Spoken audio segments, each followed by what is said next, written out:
शांति 6 नवंबर 2023। बाबा के महावाक्य। मीठे बच्चे, देही अभिमानी बनने में ही तुम्हारी सेफ्टी है। तुम श्रीमत पर रूहानी सर्विस में लग जाओ तो देह अभिमान रूपी दुश्मन वार नहीं करेगा। प्रश्न: विकर्मों का बोझ सिर पर है, उसकी निशानी क्या होगी? उसे हल्का करने की विधि सुनाओ। उत्तर: जब तक विकर्मों का बोझ है तब तक ज्ञान की धारणा नहीं हो सकती। कर्म ऐसे किए हुए हैं जो बार बार विघ्न डालते हैं, आगे बढ़ने नहीं देते हैं। इस बोझ से हल्का होने के लिए नींद को जीतने वाले निद्रा जीत बनो। रात को जागकर बाबा को याद करो तो बोझ हल्का हो जाएगा। गीत माता ओ माता। ओम शांति। यह हुई जगत अम्बा की महिमा, क्योंकि यह है नई रचना। एकदम नई रचना तो होती नहीं है, पुरानी से नई होती है। मृत्यु लोक से अमर लोक जाना है। यह जैसे जीने और मरने का सवाल है, या तो मृत्यु लोक में मरकर खत्म होना है, या तो जीते जी मरकर अमर लोक में चलना है। जगत की माँ माना जगत को रचने वाली। यह जरूर है, बाप स्वर्ग का रचयिता है। रचना रचते हैं ब्रह्मा द्वारा। बाप कहते हैं, मैं सूर्यवंशी चंद्रवंशी राजधानी स्थापन करता हूँ। आना है संगम पर। कहते भी हैं, कल्प के संगम युगे हर संगम युगे आता हूँ। क्लियर समझानी है, सिर्फ मनुष्यों ने भूल कर नाम बदली कर दिया है। सर्वव्यापी का ज्ञान जो सुनाते हैं उसमें पूछना पड़ता है, यह किसने कहा, कब कहा, कहाँ लिखा हुआ है। अच्छा, गीता का भगवान कौन है जो ऐसे कहते हैं? श्री कृष्ण तो देहधारी है, वह तो सर्वव्यापी हो नहीं सकता। श्री कृष्ण का नाम बदल जाए तो बात आ जाती है बाप पर। बाप को तो वर्षा देना है। कहते हैं, मैं राजयोग सिखाता हूँ सूर्यवंशी चंद्रवंशी का वर्षा देने। नहीं तो 21 जन्म का वर्षा उन्हें किसने दिया? लिखा भी हुआ है, ब्रह्मा मुख से ब्राह्मण रचे। फिर ब्राह्मणों को बैठ नॉलेज सुनाते हैं, सृष्टि के आदि मध्य अंत की। तो जो नॉलेज देने वाला है वह जरूर चित्र भी बनाएंगे समझाने लिए। वास्तव में इसमें कोई लिखने पढ़ने की बात नहीं है, परंतु यह सहज कर समझाने लिए चित्र बनाए हुए हैं। इनसे बहुत काम हो सकता है। तो जगत अम्बा की भी महिमा है। शिव शक्ति भी कहा जाता है। शक्ति किससे मिलती है? वर्ल्ड ऑलमाइटी बाप से। वर्ल्ड ऑलमाइटी अथॉरिटी, यह अक्षर भी महिमा में देना पड़े। अथॉरिटी माना जो भी शास्त्रों आदि की नॉलेज है वह सब जानते हैं। अथॉरिटी है समझाने की। ब्रह्मा के हाथ में शास्त्र भी दिखाते हैं और कहते हैं, ब्रह्मा मुख कमल द्वारा सभी वेदों शास्त्रों का राज समझाते हैं। तो अथॉरिटी हुई ना। तुम बच्चों को सभी वेदों शास्त्रों का राज समझाते हैं। दुनिया नहीं जानती कि धर्म शास्त्र किसको कहा जाता है। कहा भी जाता है 4 धर्म, उनमें भी एक धर्म है मुख्य, यह है फाउंडेशन। बैनियन ट्री का मिसाल भी दिया जाता है। इनका फाउंडेशन सड़ गया है, बाकी टाल टालियां खड़ी हैं। यह मिसाल है। दुनिया में झाड़ तो बहुत हैं, सतयुग में भी झाड़ तो होंगे ना, करके जंगल नहीं बगीचे होंगे। काम की चीजों लिए जंगल भी होंगे, लकड़ा आदि तो चाहिए ना। जंगल में भी पशु पंछी बहुत रहते हैं, परंतु वहाँ सब चीजें अच्छी फलदायक होती हैं। पशु पंछी भी शोभा हैं, परंतु गंध करने वाले नहीं होंगे। यह पशु पंछी ब्यूटी तो चाहिए ना। सृष्टि ही सतो प्रधान है, तो सब चीजें सतो प्रधान होती हैं। बहिष्ठ फिर तो क्या? पहली मुख्य बात बाप से वर्षा लेना है। चित्र बनते रहते हैं, उनमें भी लिखना है ब्रह्मा द्वारा स्थापना, विष्णु द्वारा पालना। यह अक्षर मनुष्य समझते नहीं, इसलिए विष्णु के 2 रूप लक्ष्मी नारायण हैं, पालना करने वाले। यह तो समझते हैं, कोटों में कोई ही समझेंगे। फिर यह लिखा है, आश्चर्यवत् सुनंती कथंती। नंबरवार पुरुषार्थ अनुसार अपना पद प्राप्त करते हैं। कहाँ न कहाँ यह बातें लिखी हुई हैं। भगवानुवाच अक्षर भी ठीक है। भगवान की बायोग्राफी अगर बिगड़ जाए तो सब शास्त्र खंडन हो जाए। देखने में आता है बाप दिन प्रतिदिन अच्छी अच्छी पॉइंट्स देते रहते हैं। पहले पहले तो निश्चय कराना है कि भगवान ज्ञान का सागर है, मनुष्य सृष्टि का बीज रूप है। चैतन्य बीज में नॉलेज किसकी होगी? जरूर झाड़ की होगी। तो बाप आकर नॉलेज समझाते हैं ब्रह्मा द्वारा। ब्रह्मा कुमार कुमारियां नाम अच्छा है। प्रजापिता ब्रह्मा के कुमार कुमारियां तो ढेर हैं। इसमें अंधश्रद्धा की कोई बात नहीं। यह तो रचना है ना। बाबा मम्मा अथवा तुम मात पिता सब कहते हैं।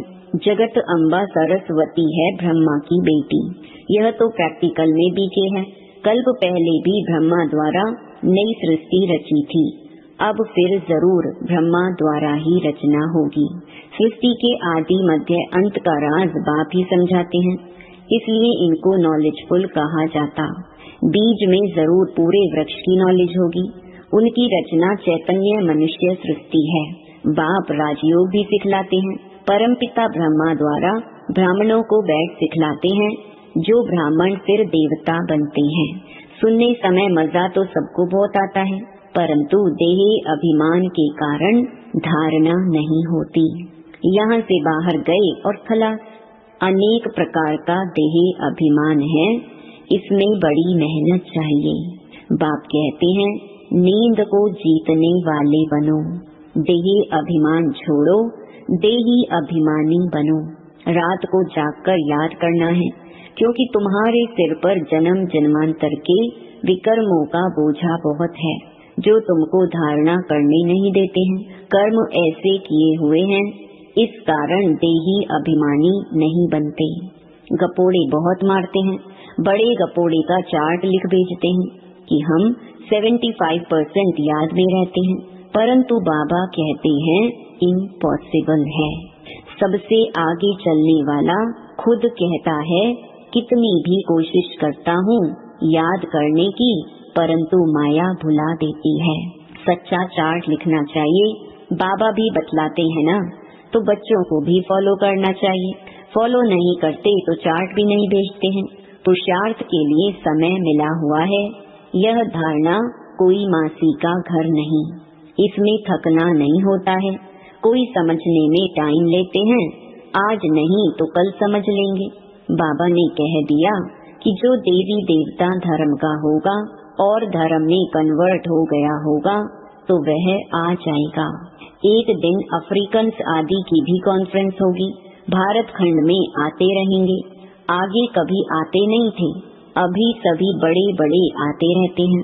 जर्मनी का प्रिंस आदि ये सब कभी बाहर निकलते नहीं थे। नेपाल का जो किंग था उसने कभी रेल देखी नहीं थी। अपनी हद से बाहर कहाँ जाने का हुक्म नहीं था। पोप कभी बाहर नहीं निकला था, अभी आया। आएंगे सब, क्योंकि यह भारत सभी धर्म वालों का बहुत बड़ा तीर्थ है। इसलिए यह एडवर्टाइज जोर से निकलेगी। तुमको सब धर्म वालों को बतलाना है, निमंत्रण देना है। ज्ञान फिर भी वही उठाएंगे जो देवी देवता धर्म वाले कन्वर्ट हो गए हैं। इसमें समझ चाहिए। अगर समझें तो शंख ध्वनि जरूर करें। हम ब्राह्मण है ना, हमको गीता ही सुनानी है। बहुत सहज है। बेहद का बाप है स्वर्ग का रचयिता। उनसे वर्षा पाना हमारा हक है। सबका हक है अपने पियर घर मुक्ति धाम में जाने का। मुक्ति जीवन मुक्ति का हक है। जीवन मुक्ति सबको मिलनी है। जीवन बंध से मुक्त हो शांत में जाते हैं, फिर जब आते हैं तो जीवन मुक्त है। परंतु सबको सतयुग में तो जीवन मुक्ति नहीं मिलती। सतयुग में जीवन मुक्ति में थे देवी देवता। पीछे जो आते हैं कम सुख कम दुख पाते हैं। यह हिसाब किताब है। सबसे कंगाल भारत ही बना है, जो सबसे ऊंच था।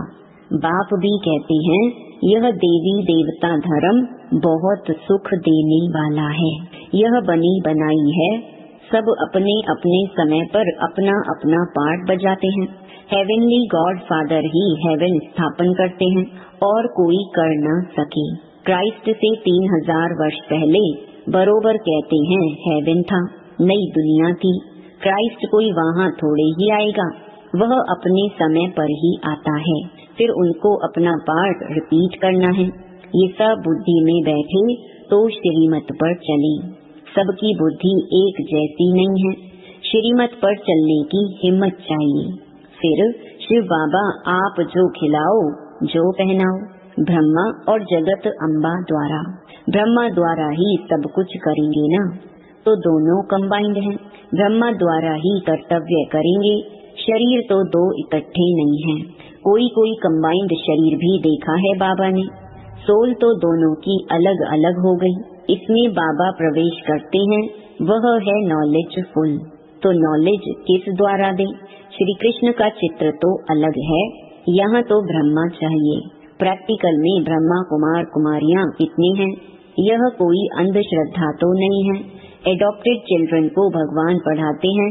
कल्प पहले जो एडॉप्ट हुए हैं वही अब होते हैं। बाहर ऑफिस में तो कोई नहीं कहेंगे हम बीके हैं, यह गुप्त हो गया। शिव बाबा की संतान तो है ही, बाकी रचना नई सृष्टि की रचनी होती है। पुरानी से नया बनाते हैं। आत्मा में खाद पड़ने से पुरानी हो जाती है।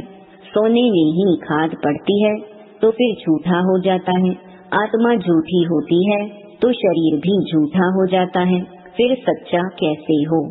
झूठी चीज को आग में डालते हैं पवित्र करने के लिए, तो कितना बड़ा विनाश होता है। यह त्योहार आदि भी सब भारत के हैं। यह किसके और कब के हैं कोई जानते नहीं। नॉलेज बहुत कम उठा सकते हैं। पिछाड़ी में करके राजाई मिली, उससे क्या? बहुत थोड़ा सुख हुआ ना, दुख तो आहिस्ते आहिस्ते शुरू हो जाता। इसलिए अच्छी रीति पुरुषार्थ करना है। कितने नए बच्चे पीछे हो गए हैं, पुराने अटेंशन नहीं देते। दे अभिमान बहुत है, सर्विस करने वाला ही दिल पर चढ़ेगा। कहा जाता है ना, अंदर एक बाहर दूसरा। बाबा अंदर से प्यार अच्छे अच्छे बच्चों को करेंगे। कोई बाहर से अच्छे अंदर से खराब होते हैं। कोई सर्विस नहीं करते, अंधों की लाठी नहीं बनते। अभी मरने जीने का सवाल है। अमरपुरी में ऊंच पद पाना है। मालूम पड़ता है किस किसने कल्प पहले पुरुषार्थ कर ऊंच पद पाया है, वह सब देखने में आता है। जितना जितना देही अभिमानी बनेंगे उतना सेफ्टी में चलते रहेंगे। देह अभिमान हरा देता है। बाप तो कहेंगे श्रीमत पर जितना रूहानी सर्विस में चल सको उतना अच्छा है। सबको बाबा समझाते हैं। चित्रों पर समझाना बहुत सहज है। ब्रह्मा कुमार कुमारियाँ तो सब हैं, वह शिव बाबा है बड़ा बाबा। फिर नई सृष्टि रचते हैं, गाते भी हैं मनुष्य से देवता, किए करत न लागी वार। सिख धर्म वाले भी उस भगवान की महिमा करते। गुरु नानक के अक्षर बहुत अच्छे हैं। जब साहिब को तो सुख मिलेगा। यह है तंत सार। सच्चे साहिब को याद करेंगे तो सुख पाएंगे, अर्थात वर्षा मिलेगा। मानते तो हैं एक ओमकार। आत्मा को कोई काल नहीं खा सकता। आत्मा मैली होती, बाकी विनाश नहीं होती, इसलिए अकाल मूर्त कहते हैं। बाप समझते हैं मैं अकाल मूर्त हूँ तो आत्माएं भी अविनाशी हैं। हाँ, बाकी पुनर्जन्म में आती हैं। हम एक रस हैं। साफ बतलाते हैं मैं ज्ञान का सागर हूँ, रूप बसंत भी हूँ। तो यह बातें समझकर समझानी है। अंधों की लाठी बनना है, जियदान देना है, फिर कभी अकाले मृत्यु नहीं होगा। तुम काल पर विजय पाते हो। अच्छा, मीठे मीठे सिकिलधे बच्चों प्रति माता पिता बाप दादा का याद प्यार और गुड मॉर्निंग। रूहानी बाप की रूहानी बच्चों को नमस्ते। धारणा के लिए मुख्य सार। पहला, श्रीमत पर रूहानी सर्विस करनी है। अंधों की लाठी बनना है, शंख ध्वनि जरूर करनी है। दूसरा, देही अभिमानी बनने के लिए याद का चार्ट रखना है। रात को जागकर खास याद करना है, याद में थकना नहीं है। वरदान, सदा अपनी श्रेष्ठ शान में रह परेशानियों को मिटाने वाले मास्टर सर्वशक्तिमान भव। सदा यह वरदान स्मृति में रहे कि हम अपनी श्रेष्ठ शान में रहने वाले, औरों की भी परेशानी को मिटाने वाले मास्टर सर्वशक्तिमान हैं, कमजोर नहीं। श्रेष्ठ शान के तख्त नशीन हैं, जो अकाल तख्त नशीन बाप के दिल तख्त नशीन श्रेष्ठ शान में रहने वाले हैं। वे स्वप्न में भी कभी परेशान नहीं हो सकते। कोई कितना भी परेशान करे, लेकिन अपनी श्रेष्ठ शान में ही रहते हैं। स्लोगन, सदा अपने स्वमान में रहो तो सर्व का मान मिलता रहेगा। ओम शांति।